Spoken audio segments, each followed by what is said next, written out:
അസ്സലാമലൈക്കും. SR ഖലീജി കിച്ചണിലേക്ക് ഏവർക്കും സ്വാഗതം. എല്ലാവരും സുഖമായിട്ടിരിക്കണമല്ലോ? അൽഹംദുലില്ലാ. ഞാൻ ഇന്ന് വന്നിട്ടുള്ളത് ഒരു ബ്യൂട്ടി ഫോർ ബിസ്ക്കറ്റ് ഉണ്ടാക്കാൻ വേണ്ടിയാണ്. ആ ബിസ്ക്കറ്റിന് ആവശ്യമായ സാധനങ്ങളാണ് നിങ്ങളോട് ഞാൻ പറയാൻ പോകുന്നത്. ഞാനിവിടെ 3 കപ്പ് മൈദ എടുത്തിട്ടുണ്ട്. 250 ml. 3/4 ടീസ്പൂൺ ബേക്കിംഗ് പൗഡർ എടുത്തിട്ടുണ്ട്. അത് അതിൽ കൂടെ നമുക്ക് ഇട്ട് കൊടുക്കാം. പിന്നെ ഞാൻ എടുത്തിട്ടുള്ളതെന്ന് പറഞ്ഞാൽ 200 ഗ്രാം പഞ്ചസാര പൊടിച്ചതാണ്. അതിനുശേഷം എടുത്തിട്ടുള്ളതെന്ന് പറഞ്ഞാൽ 2 മുട്ടയാണ്. 2 മുട്ട. പിന്നെ 2 ടീസ്പൂൺ കോൺ പൗഡറാണ്. അത് മാവിൽ കൂടെ ഇട്ട് കൊടുക്കാം. കോൺ പൗഡറാണ്. പിന്നെ ഞാൻ എടുത്തിട്ടുള്ളതെന്ന് പറഞ്ഞാൽ 1/4 കപ്പ് ഓയിലാണ്, കുക്കിംഗ് ഓയിലാണ്. പിന്നെ ഞാൻ എടുത്തിട്ടുള്ളതെന്ന് പറഞ്ഞാൽ 1/4 കപ്പ് സെയിം ഓയിലിൻ്റെ അളവിന് വെള്ളമാണ് എടുത്തിട്ടുള്ളത്. പിന്നെ ഞാൻ എടുത്തിട്ടുള്ളതെന്ന് പറഞ്ഞാൽ 250 ഗ്രാം ബട്ടറാണ്. പിന്നെ ഞാൻ എടുത്തിട്ടുള്ളതെന്ന് പറഞ്ഞാൽ 1 ടീസ്പൂൺ വാനില എസൻസാണ്. ഇത്രയും സാധനമാണ് ബ്യൂട്ടി ഫോർ ബിസ്ക്കറ്റ് ഉണ്ടാക്കാൻ വേണ്ടി നമുക്ക് ആവശ്യമായ സാധനങ്ങൾ. തയ്യാറാണല്ലോ? എന്നാൽ വരൂ, നോക്കൂ. വേഗം നിങ്ങളിതുണ്ടാക്കണം. അതിനകത്തോട്ട് നമുക്ക് ഞാനൊരു മെഷീൻ എടുത്തിട്ടുണ്ട്. ഇതേമാതിരി ഒരു മെഷീനാണ്. ആ മെഷീനകത്തോട്ട് പഞ്ചസാര പൗഡർ ഇട്ട് കൊടുക്കാം. ആ മുട്ടയും പൊട്ടിച്ചൊഴിച്ച് മുട്ടയും പൊട്ടിച്ചൊഴിച്ച് ഈ ബാറ്ററും എല്ലാം കൂടി നമുക്ക് ഒന്നിച്ചിട്ടിട്ട് ഒന്ന് ക്രീമാക്കി എടുക്കാം. നോക്കൂ, എല്ലാം ഞാൻ അതിലോട്ട് ഒന്നിച്ചിട്ടിട്ട് നമുക്ക് നല്ലപോലെ മെഷീനായതുകൊണ്ട് പെട്ടെന്ന് ക്രീമായി കിട്ടും. നമുക്ക് അതിനകത്തോട്ടിട്ട് ഒന്ന് ക്രീമാക്കാം. ജസ്റ്റ് ഞാൻ മെഷീൻ ഇവിടെ സ്റ്റാർട്ട് ചെയ്യാൻ പോവുകയാണ്. മെഷീൻ ഞാൻ സ്റ്റാർട്ട് ചെയ്തു. ഇതെല്ലാം കൂടി നല്ലപോലെ ഒന്ന് ക്രീമായിട്ട് കിട്ടട്ടെ. ക്രീമായി കിട്ടിയതിന് ശേഷം ബാക്കിയുള്ള ചേരുവകൾ നമുക്ക് ചേർക്കാം. ക്രീമും അടിച്ചിവിടെ ക്ലിയറായിട്ട് ക്രീം നല്ല അടിപൊളിയായിട്ട് ക്രീം വന്നിട്ടുണ്ട്. മുട്ടയും ബട്ടറും പഞ്ചസാരയും കൂടെ ഇട്ട് ക്രീമാക്കിയതാണ്. നിങ്ങൾക്ക് കാണാമല്ലോ, നിങ്ങളിത് നോക്കിക്കാണി ഇതെങ്ങനെ ക്രീമായി വന്നിട്ടുണ്ടെന്ന്. ഇതേമാതിരി നിങ്ങൾ ക്രീമാക്കി എടുക്കണം. ഇതുമാതിരി ക്രീമാക്കി എടുത്താലേ ബിസ്ക്കറ്റ് നല്ല അടിപൊളി സോഫ്റ്റായി കിട്ടും. ഇനി നമുക്ക് ഈ നെറ്റൊന്ന് മാറ്റി കൊടുക്കണം. ഈ നെറ്റൊന്ന് മാറ്റിയിട്ട് നമുക്ക് മാവൊന്ന് അടിക്കാനുള്ള നെറ്റിട്ട് കൊടുക്കാം. നിങ്ങൾ കാണിച്ചു തരാം. നോക്കൂ, മുട്ടയും പഞ്ചസാരയും കൂടെ എങ്ങനെ ക്രീമായി വന്നെന്ന് ഇതൊന്ന് നോക്കൂ. കണ്ടല്ലോ നിങ്ങൾ, കാണാമല്ലോ നിങ്ങൾക്ക്, അടിപൊളി ക്രീമായിട്ടുണ്ട്. ഇനി നമുക്ക് മാവടിക്കാൻ വേണ്ടി ഞാൻ ഇതേമാതിരി ഒരു കമ്പിയാണ് ഇട്ട് കൊടുക്കുന്നത്. നോക്കൂ, ഇതേമാതിരി ഞാൻ ഒന്ന് ഇട്ട് കൊടുത്ത് മാവടിക്കാൻ വേണ്ടി ഇതിലോട്ട് ഇനി അടുത്ത ചേരുവയാണ് നമുക്ക് ഇതിലോട്ട് ചേർക്കാൻ പോകുന്നത്. മാവും ബേക്കിംഗ് പൗഡറും കോൺ പൗഡറും കൂടെ ഇതിലോട്ട് ഞാൻ മിക്സ് ആക്കിയിട്ടുണ്ട്. കാണാമല്ലോ നിങ്ങൾക്ക്, എല്ലാം കൂടി ഇതിനകത്തോട്ടിട്ട്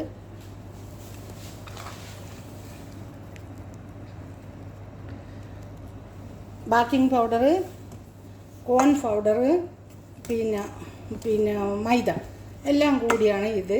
ഇനി അതിനകത്തോട്ട് മുട്ട നമുക്കൊന്ന് മെഷീനൊന്ന് സ്റ്റാർട്ട് ചെയ്ത് കൊടുക്കാം. ഞാൻ മെഷീൻ സ്റ്റാർട്ട് ചെയ്ത് കൊടുത്തു. കുറച്ച് നമുക്ക് മാവും 1/4 കപ്പ് ഞാൻ ഓയിലെടുത്തെന്ന് പറഞ്ഞ് അതിലോട്ട് ഒഴിച്ചു കൊടുക്കാം. ഓയിൽ ഒഴിച്ചു കൊടുത്തു. ഇനി അടുത്തത് 1/4 കപ്പ് വെള്ളം നോക്കൂ, അതിലോട്ട് ഒഴിച്ചു കൊടുത്തു. പിന്നെ അടുത്തത് 1 ടീസ്പൂൺ വനില എസൻസാണ്. അത് ഞാൻ അതിലേക്ക് ഒഴിച്ചു കൊടുക്കുന്നു. നോക്കൂ, വനില എസൻസ് ഒഴിച്ചു കൊടുത്ത് ഇനി അടുത്ത നമുക്ക് വേണ്ടത് കുറച്ച് ഈ മൈദ നമുക്ക് അതിലോട്ട് ഇട്ട് കൊടുക്കണം. ഇതാണ് ഇനി നമുക്ക് അടുത്തത്. മൈദ ഞാൻ കുറച്ച് അതിലോട്ട് മൈദ ഇട്ട് കൊടുക്കുന്നുണ്ട്. മൈദ എല്ലാം ഞാൻ കുറച്ച് ഇതിലോട്ട് മെഷീനിലോട്ട് ഞാൻ ആഡ് ചെയ്ത് കൊടുക്കുകയാണ്. നോക്കൂ, നമുക്ക് ആവശ്യത്തിന് ഇത് നല്ലതുപോലെ മെഷീനിലൊന്ന് അടിച്ചെടുക്കാം. കൈ കൊണ്ട് എപ്പോഴും നമ്മൾ കൈ കൊണ്ട് ഇതുമാതിരി കുഴയ്ക്കുമ്പോഴത്തേക്ക് നമ്മളെ കൈയൊക്കെ ഭയങ്കര ക്ഷീണമാണ്. അതുകൊണ്ട് ഞാൻ എപ്പോഴും മെഷീനിലാണ് അടിക്കുന്നത്. എല്ലാം അതിനകത്തോട്ട് ആഡ് ചെയ്ത് കൊടുത്തിട്ടുണ്ട്. ഇനി നല്ലതുപോലെ ഒന്ന് അടിഞ്ഞ് വന്നോട്ടെ. മാവ് ഇവിടെ തയ്യാറായി വന്നിട്ടുണ്ട്. നല്ലതുപോലെ മാവ് മാഷാഅല്ലാഹ് തബാറകത്ത് റഹ്മാൻ മാവ് നല്ലതുപോലെ ഇവിടെ തയ്യാറായിട്ട് വന്നു. ഇനി അതിലോട്ട് നമുക്ക് എന്ത് ചെയ്യണമെന്ന് പറഞ്ഞാൽ ഇത് പകുതി ആക്കണം.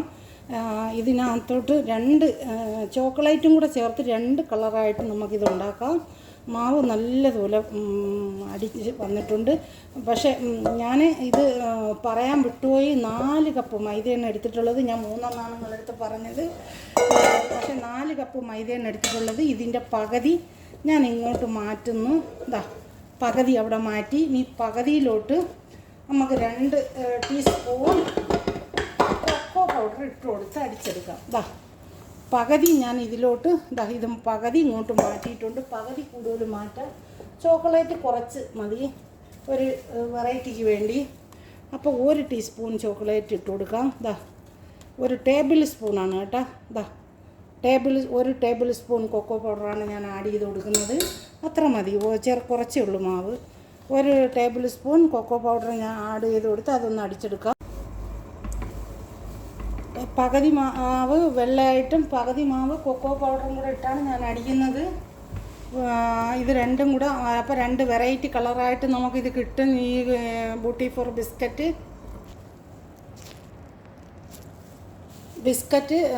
ചോക്ലേറ്റിൻ്റെത് ഞാനിവിടെ തയ്യാറാക്കി എടുത്തിട്ടുണ്ട്. കണ്ട, ഒന്ന് വൈറ്റായിട്ട് എടുത്തിട്ടുണ്ട്, ഒന്ന് ചോക്ലേറ്റായിട്ട് എടുത്തിട്ടുണ്ട്. ഇതാ നോക്കൂ, എന്താ സോഫ്റ്റ് നോക്കിക്കാണി, എന്താ സോഫ്റ്റ് നോക്കിയാണി.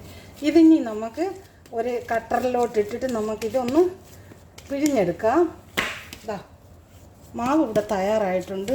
അൽഹംദുലില്ലാ, മാവ് തയ്യാറായി. അടുത്തത് നമുക്ക് ട്രേ എടുത്തുകൊണ്ട് വന്നിട്ട് നമുക്കിത് പിഴിഞ്ഞെടുക്കാം. അടുത്തത് നമുക്ക് ഇതേമാതിരി ഞാനൊരു പൈപ്പും ബാഗ് എടുത്തിട്ടുണ്ട്. ഒരു മോൾഡ് കണ്ടല്ലോ. ഇതേമാതിരി ഒരു കട്ടർ ഞാൻ എടുത്തിട്ടുണ്ട്. ഈ കട്ടർ അതിനകത്തൊരു പൈപ്പും ബാഗും കൂടെ ചേർത്ത് വെച്ചിട്ടുണ്ട്. അത് ഞാനിവിടെ എടുത്തിട്ടുണ്ട്. അതിനകത്തോട്ട് നമുക്ക് കുറേശ്ശെ മാവ് ഇതിനകത്തോട്ട് ഇട്ട് കൊടുക്കാം. കുറേശ്ശെ മാവ് ഇതിനകത്തോട്ട് നമുക്ക് ഇട്ട് കൊടുക്കാം. കുറച്ച് ഇട്ട് കൊടുത്താൽ മതി. നമ്മളെ കയ്യിൽ താങ്ങത്തക്ക കണക്കിന് ഇട്ട് കൊടുത്താൽ മതി. എന്നാലേ ഇത് പിഴിഞ്ഞെടുക്കാൻ പറ്റുള്ളൂ. ഒരുപാട് ഓവർ ഇട്ട് കൊടുത്താൽ നമ്മളെ കയ്യിൽ താങ്ങൂല ഇത് പിഴിഞ്ഞെടുക്കാൻ വേണ്ടി. എന്നിട്ട് ഞാൻ ഇതേമാതിരി ഒരു ട്രേ എടുത്തിട്ടുണ്ട്. നോക്കൂ, ഞാൻ ഇതേമാതിരി ഒരു ട്രേ എടുത്തിട്ടുണ്ട്. ഇതേമാതിരി ഒരു കട്ടർ നോക്കൂ, ഒരു കട്ടർ എടുത്തിട്ടുണ്ട്. കാണാമല്ലോ നിങ്ങൾക്ക്. ഇനി നമുക്കിതൊന്ന് ഈ ട്രേയിലോട്ട് നമുക്കൊന്ന് പിഴിഞ്ഞിട്ട് വയ്ക്കാം. ബിസ്മില്ലാഹിർ റഹ്മാനിർ റഹീം. ഈ ട്രേയിലോട്ട് നമുക്കൊന്ന് പിഴിഞ്ഞ് വയ്ക്കാം. നോക്കൂ, കാണാമല്ലോ. കണ്ട, എല്ലാം നമുക്ക് ഇതേമാതിരി ഒന്ന് പിഴിഞ്ഞ് വയ്ക്കാം. ഓവർ വലുതും വേണ്ട, ഓവർ ചെറുതും വേണ്ട, ഒരു മീഡിയം സൈസിന് എല്ലാം നമുക്ക് ഇതേമാതിരി പിഴിഞ്ഞ് ബിസ്ക്കറ്റാക്കി എടുക്കാം. കുറച്ച് ദൂരെ വെക്കണം. ഓക്കെ, ഒരുപാട് അടുത്ത് വെച്ചാലും പിന്നെ ഇത് ഒട്ടിപ്പോവും. അതുകൊണ്ട് കുറച്ച് ദൂരോട്ടേ വെക്കാവൂ. നോക്കൂ, ഇതേമാതിരി എല്ലാം നമുക്ക് ബിസ്ക്കറ്റ് പിഴിഞ്ഞെടുത്ത് നമുക്ക് ഓവനിൽ വയ്ക്കാം. നോക്കൂ, എല്ലാം നമുക്ക് ഇതേമാതിരി ഒന്ന് പിഴിഞ്ഞെടുക്കാം. നോക്കൂ, കാണാമല്ലോ നിങ്ങൾക്ക്. ഇപ്പോൾ എങ്ങനെ ഉണ്ടെന്ന് നോക്കിക്കാണ്. ഈ ബിസ്ക്കറ്റ് നല്ല എളുപ്പമാണ് ഉണ്ടാക്കാനൊക്കെ. ആരും മടിക്കരുത്. കാണാമല്ലോ, ഇതേമാതിരി ഉണ്ടാക്കിയെടുക്കണം. എല്ലാം നമുക്ക് ഇതേമാതിരി പിഴിഞ്ഞെടുക്കാം. മാവ് കുറയും. എല്ലാം ഇതേമാതിരി നമുക്ക് പിഴിഞ്ഞെടുക്കാം. കയ്യിൽ താങ്ങുന്ന മാവേ നിങ്ങൾ എടുക്കാവൂ. അല്ലാത്ത മാവ് നിങ്ങൾ കൂടുതൽ പൈപ്പും ബാഗിൽ മാവ് എടുത്താൽ നിങ്ങളെ കയ്യിൽ നിൽക്കില്ല, ഭയങ്കര വെയിറ്റാണ്. അതുകൊണ്ട് മാവ് കുറച്ചേ നിങ്ങൾ എടുക്കാവൂ. കുറേശ്ശെ തണ്ട് ഇതേപോലെ ആകുമ്പം നല്ല എളുപ്പത്തിൽ നമുക്ക് പിഴിഞ്ഞ് വെച്ച് കൊടുക്കാൻ പറ്റും. ഇടിയപ്പം പിഴിയണ മാതിരി ഇതേമാതിരി എല്ലാം നമുക്ക് പിഴിഞ്ഞെടുത്ത് നമുക്ക് ഓവനിലോട്ട് വയ്ക്കാം. കാണാമല്ലോ നിങ്ങൾക്ക്. നോക്കി, എല്ലാം നമുക്ക് ഇതേമാതിരി ചെയ്തെടുക്കാം. പിന്നെ നമുക്ക് വേണമെങ്കിൽ ഇതിൻ്റെ മധ്യത്ത് കൈ കൊണ്ട് ഈ വിരൽ കൊണ്ട് ജസ്റ്റ് ഈ സെൻറ്റർ ഇവിടെ ഒന്ന് പ്രസ് ചെയ്ത് കൊടുക്കുകയാണെങ്കിൽ ഇവിടെ നമുക്ക് ജാം വെച്ച് കൊടുക്കാം. ജാം വയ്ക്കുമ്പോൾ കാണാനൊരു മൊഞ്ചുണ്ട്, നല്ല ഭംഗിയാണ്.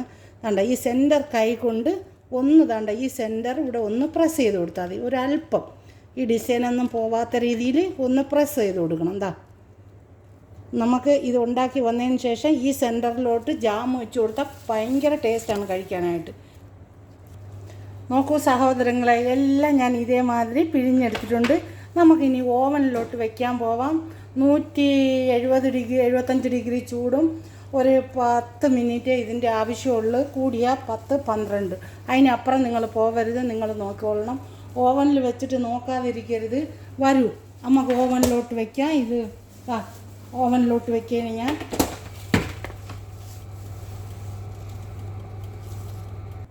ഇപ്പോൾ ഞാൻ ഓവനിലോട്ട് വെച്ചിട്ടുണ്ട്. 175 ഡിഗ്രി ചൂട്, പിന്നെ ഒരു 10-12 മിനിറ്റ്. അതിനപ്പുറം അങ്ങോട്ട് പോകരുത്. പോയാൽ ചിലപ്പം ബിസ്ക്കറ്റ് കരിഞ്ഞു പോവും. എല്ലാത്രയും ഞാൻ ഓവനിലോട്ട് വെച്ചിട്ടുണ്ട്. ഇതാ നോക്കൂ, ഇതാ ഓവനിലോട്ടാണ്. ഈ പറഞ്ഞത് കണക്ക് തന്നെ നിങ്ങൾ നോക്കണം. ബിസ്ക്കറ്റ് വെച്ചിട്ട് നിങ്ങൾ നോക്കാതിരിക്കരുത്. നമ്മൾ ഓവനിൽ വെച്ച ബൂട്ടി ഫോർ ബിസ്ക്കറ്റ് ഇവിടെ തയ്യാറായിട്ടുണ്ട്. അത് പുറത്തെടുത്ത് നല്ല കൂളായി. ഇനി നമുക്കൊന്ന് സർവ് ചെയ്യാം. ദാ നോക്കൂ ബിസ്ക്കറ്റ്, ദാ നോക്കൂ, നിങ്ങൾക്ക് കാണാമല്ലോ ബിസ്ക്കറ്റ്. മാഷല്ലാ തബാറക്കത്ത് റഹ്മാൻ, അടിപൊളിയായിട്ടുണ്ട്. ദാ ഇതിനകത്ത് നിങ്ങൾക്ക് വേണമെങ്കിൽ ഇവിടെ ജാം വെച്ച് കൊടുക്കാം, ചോക്ലേറ്റ് വെച്ച് കൊടുക്കാം, നിങ്ങൾക്ക് എന്തുവേണോ ഇവിടെ വെച്ച് കൊടുക്കാം. ഇതാ നോക്കൂ എങ്ങനെ ഉണ്ടെന്ന് നോക്കിയാണ്. അടിപൊളിയായില്ലേ? ഇതാ ഞാൻ ഇതേമാതിരി ഒരു പാത്രം എടുത്ത് അതിലോട്ടൊന്ന് നമുക്കൊന്ന് സർവ് ചെയ്ത് കൊടുക്കാം. ഇതാ നോക്കൂ, ഇതിലോട്ട് നമുക്ക് ചോക്ലേറ്റ് ഉണ്ട്, പിന്നെ വൈറ്റും ആൻഡ് ചോക്ലേറ്റും രണ്ടായിട്ടാണ് ഉണ്ടാക്കിയത്. നിങ്ങൾക്ക് കാണാമല്ലോ. ഇതാ നോക്കൂ സഹോദരങ്ങളെ, ഞാൻ അതിലോട്ട് പറക്കി അടുക്കി വെച്ചിട്ടുണ്ട്. നിങ്ങൾ നോക്കിയാണെങ്കിൽ നിങ്ങൾക്ക് കാണാമല്ലോ. എന്താ മനുഷ്യൻ നോക്കിക്കാണി. മാഷല്ലാ, നിങ്ങളെല്ലാവരും ഒന്ന് ഉണ്ടാക്കി നോക്കണം. നോക്കിക്കാണി, നിങ്ങൾക്ക് നല്ലതായിട്ട് കാണാമല്ലോ. നോക്കി ഇതിൻ്റെ ഭംഗി നോക്കിയാണ്. ആ ഫ്ലവറും കാണുമ്പോൾ എന്ത് മൊഞ്ചെന്നറിയാമോ. എല്ലാവരും ഇതുണ്ടാക്കി നോക്കണം. സബ്സ്ക്രൈബ് ചെയ്യണം. പിന്നെ നിങ്ങൾ ആ ബെൽ ബട്ടൺ കൂടി ഒന്ന് അമർത്തണം. എന്ത് കമൻ്റ് ഉണ്ടെങ്കിലും കമൻറ്റ് ബോക്സിൽ അറിയിക്കണം. ഈ ബിസ്ക്കറ്റ് നിങ്ങൾക്ക് ഇഷ്ടമായാൽ നിങ്ങളെ ഫാമിലികൾക്കും ഫ്രണ്ട്സിനും കൂടി നിങ്ങൾ ഷെയർ ചെയ്ത് കൊടുത്ത് എന്നെ സപ്പോർട്ട് ചെയ്യണം. Thank you for watching.